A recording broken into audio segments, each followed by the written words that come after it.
Maria, I'm sorry. I've carried this for years, and no matter how much time passes, it still doesn't sit right. You were a Marine. You earned that title. You stood in formation. You wore the same uniform. You trusted the same system we all did. And we failed you. This isn't about headlines. This isn't about views. This isn't about turning tragedy into something people scroll past on their way to a dance video or a cat clip. This is about a Marine, a young woman, 8 months pregnant, who should have been preparing to hold her child. I remember the first time I held my daughter. It changes you. It humbles you. It makes the world stop for a moment. And every time I think about you, I think about the fact that you never got that moment. You never got to hold your baby. You never got to see who they would become. And that stays with me. Because this wasn't just a crime. It was a failure. A failure to protect one of our own. A failure to act when warning signs were there. A failure that cost a Marine her life. So before you click away, before you move on to the next viral distraction, I'm asking you to stay. Sit with this. Listen. Because this one is personal. Maria, I'm sorry. This is the Quiet Files. There was laughter that night. Music, beer bottles clinking, boots grinding into backyard dirt. A group of Marines stood around a fire pit, unwinding after long weeks, joking, talking, letting the night carry the weight for a while. On the surface, it looked normal, harmless, brothers in arms enjoying another evening together. The flames cracked and popped, smoke curled into the Carolina sky, sparks drifted upward and disappeared. What they didn't know, what none of them knew, was that beneath their boots, beneath the warmth of that fire, was one of their own. A fellow Marine, 8 months pregnant, buried in the very ground they were standing on. No one there understood the weight of that soil.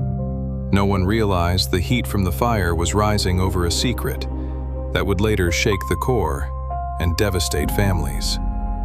That's the part that haunts you, not just the crime, but the proximity, the normalcy, the laughter above silence. Because this didn't happen on some distant battlefield. It happened in a backyard, on American soil, among Marines who believed they were just enjoying another night. And somewhere in that dirt was a woman who wore the same uniform, who stood in formation, who trusted the same institution. She wasn't a headline yet. She wasn't national news. She was just missing. And while people searched, while her family prayed, while questions grew louder, the truth sat quietly under a fire pit. Hidden, in plain sight. The most disturbing evil doesn't always scream. Sometimes it laughs. Sometimes it drinks. Sometimes it stands shoulder to shoulder with you, and you never see it. And beneath them, silence. Before there was a backyard, before there was a fire pit, there was a report. Maria had done what she was supposed to do. She followed procedure. She spoke up. She reported him. That matters, because this was not silence. This was not someone hiding in fear. This was a Marine using the system that was built to protect her. She reported sexual misconduct. She reported threats. She made it known that something was wrong. And when someone in uniform says they are not safe, the expectation is simple. You act. But action is not always immediate, and sometimes it is not enough. Maria was 8 months pregnant. Her due date was approaching. She had plans. She had a future that was already forming.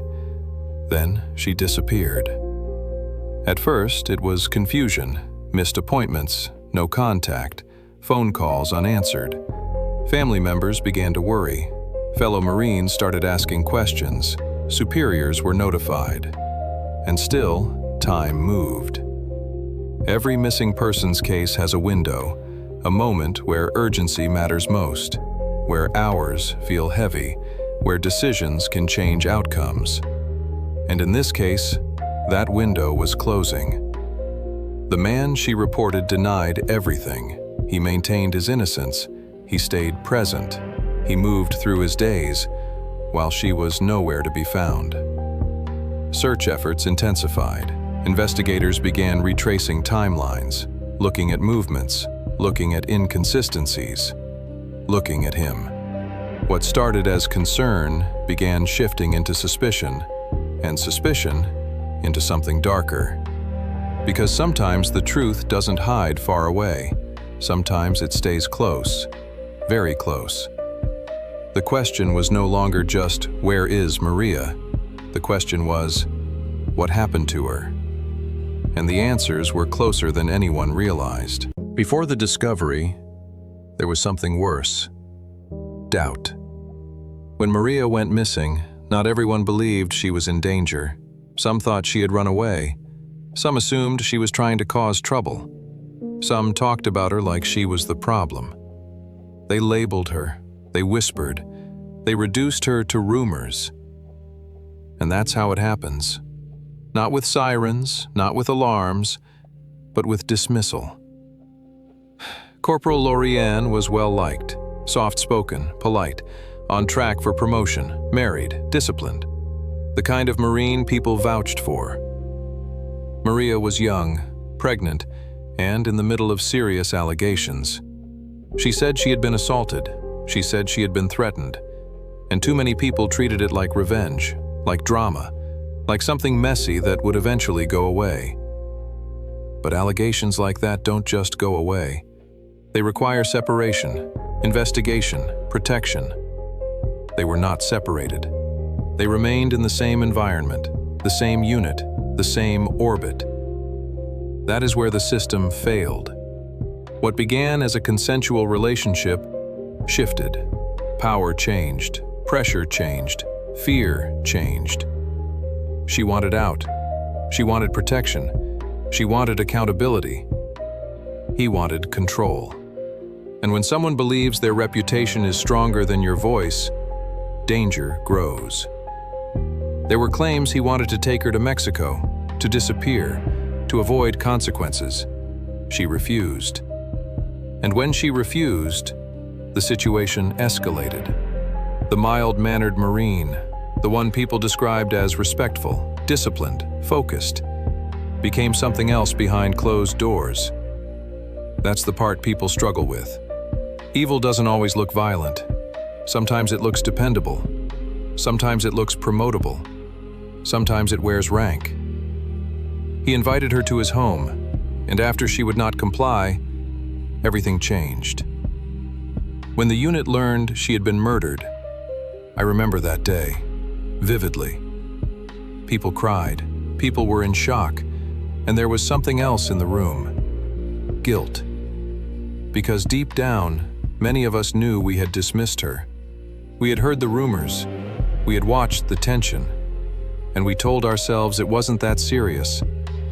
The Marine who was labeled, who was doubted, who was cast aside, was gone. And what makes it even heavier is that she wasn't alone.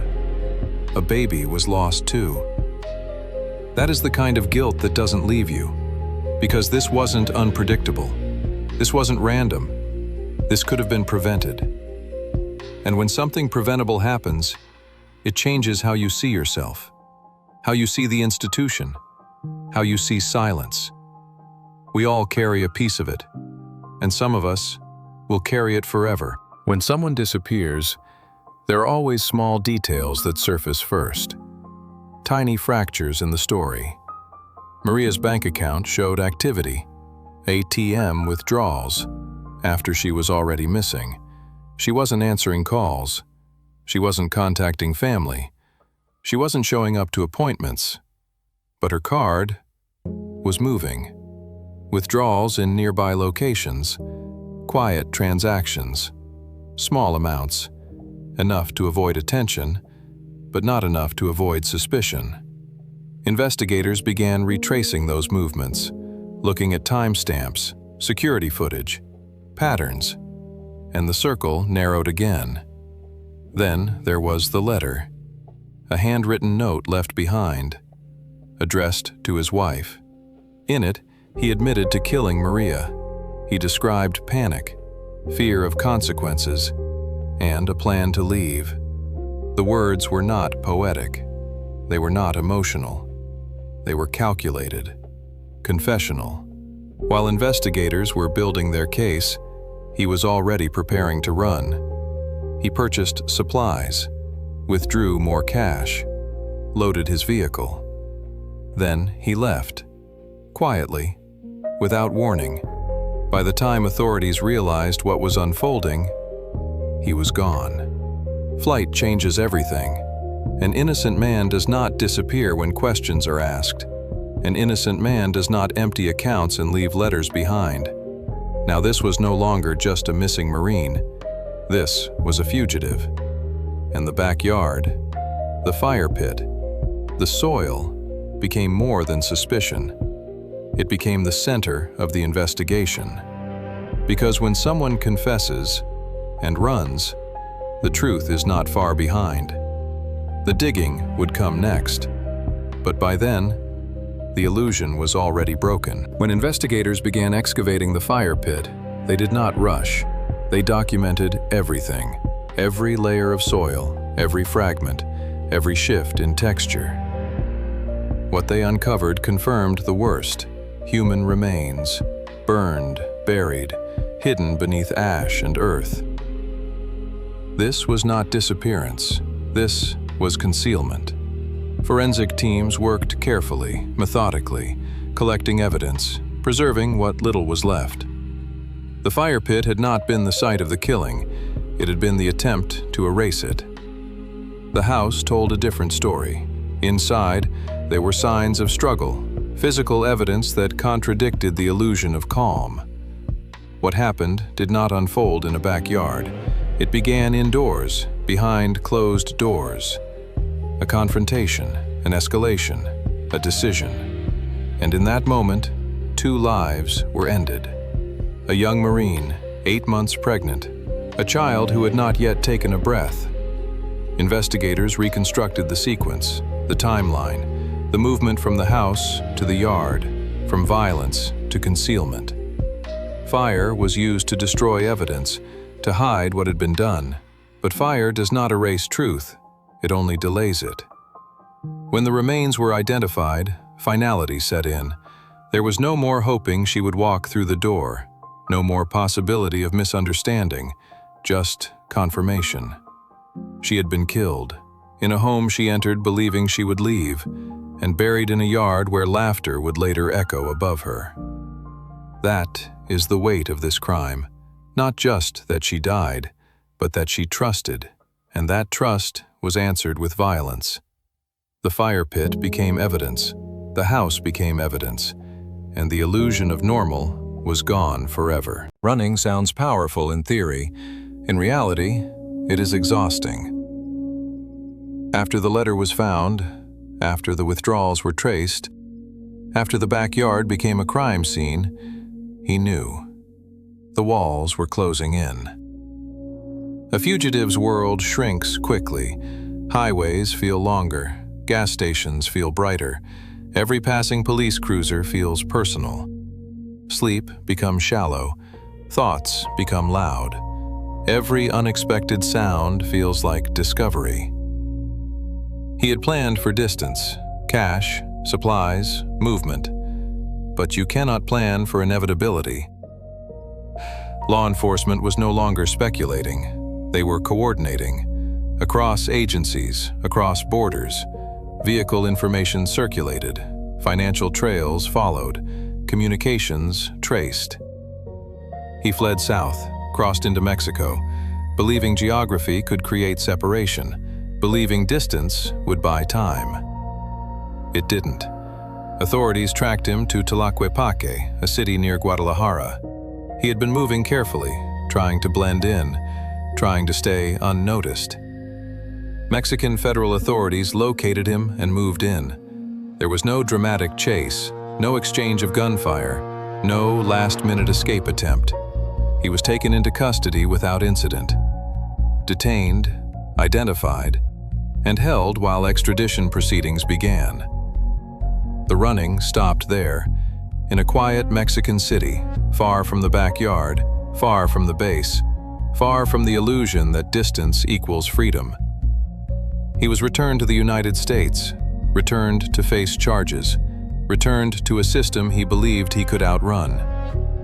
You can run from a place, you can run from a question, you can even run from a courtroom, but you cannot outrun evidence, you cannot outrun coordination, and you cannot outrun what you did. Eventually, the running ends, not because you choose it to, but because there is nowhere left to go. When he was returned to the United States, the running was over. Now came judgment. The trial brought everything into the open: the relationship, the allegations, the confrontation, the concealment. Evidence was presented: the letter, the financial records, the forensic findings, the timeline reconstructed piece by piece. The illusion of misunderstanding was gone. This was not confusion. This was not an accident. This was deliberate. He was convicted of first-degree murder and sentenced to life in prison without parole. A courtroom decision, final, permanent. But even a life sentence cannot restore what was taken, because the real weight of this crime was never just in the charges, it was in the people left behind. Maria's mother sat through that trial, listened to the evidence, heard the details no parent should ever have to hear. And instead of retreating into silence, she chose something else. She chose advocacy. She began speaking about sexual assault within the military, about the cost of dismissal, about what happens when allegations are minimized, about the urgency of protecting service members who come forward. She carried her daughter's name into rooms where policy was discussed, where reforms were debated, where accountability was demanded. Grief did not break her, it transformed her. Because strength does not always look loud. Sometimes it looks like a mother standing in front of lawmakers, refusing to let her daughter be remembered as a rumor. Maria was not drama. She was not revenge. She was not a distraction. She was a Marine, a daughter, a mother-to-be, and her case forced conversations that should have already been happening about sexual assault, about power imbalance, about what protection truly means. Justice, in a courtroom sense, was delivered, but justice in a cultural sense is still something we work toward.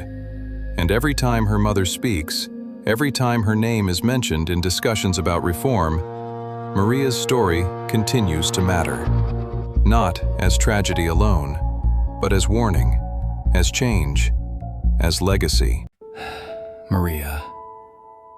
I've told this story the best way I know how, carefully, truthfully, without turning it into spectacle. But there's something I need to say plainly. I'm sorry. I'm sorry we didn't see it clearly enough. I'm sorry the warning signs weren't taken seriously. I'm sorry that your voice wasn't protected the way it should have been. You wore the same uniform. You stood in the same formation. You trusted the same system we all trusted. And when you needed it most, it failed you. I remember the day we found out. The silence, the disbelief, the guilt that settled in the room. And that guilt doesn't disappear. It stays with you. It shows up in quiet moments. It shows up when you hold your own child. It shows up when you think about what could have been done differently. A Marine was lost. A mother-to-be was lost. A child never had the chance to live. And I carry that. Not as shame alone, but as responsibility. Responsibility to say your name. Responsibility to tell the truth. Responsibility to make sure you are remembered as more than a rumor, more than a headline, more than a case file. If you've stayed with this story until now, thank you, truly. Because stories like this are hard to sit with. They are uncomfortable. They demand reflection. But they matter. Share Maria's story. Talk about it. Remember it. Because silence is what allowed this to grow, and awareness is what prevents it from happening again. She deserves that. Other victims deserve that. Maria, I'm sorry. We will not let you be forgotten. This is the Quiet Files.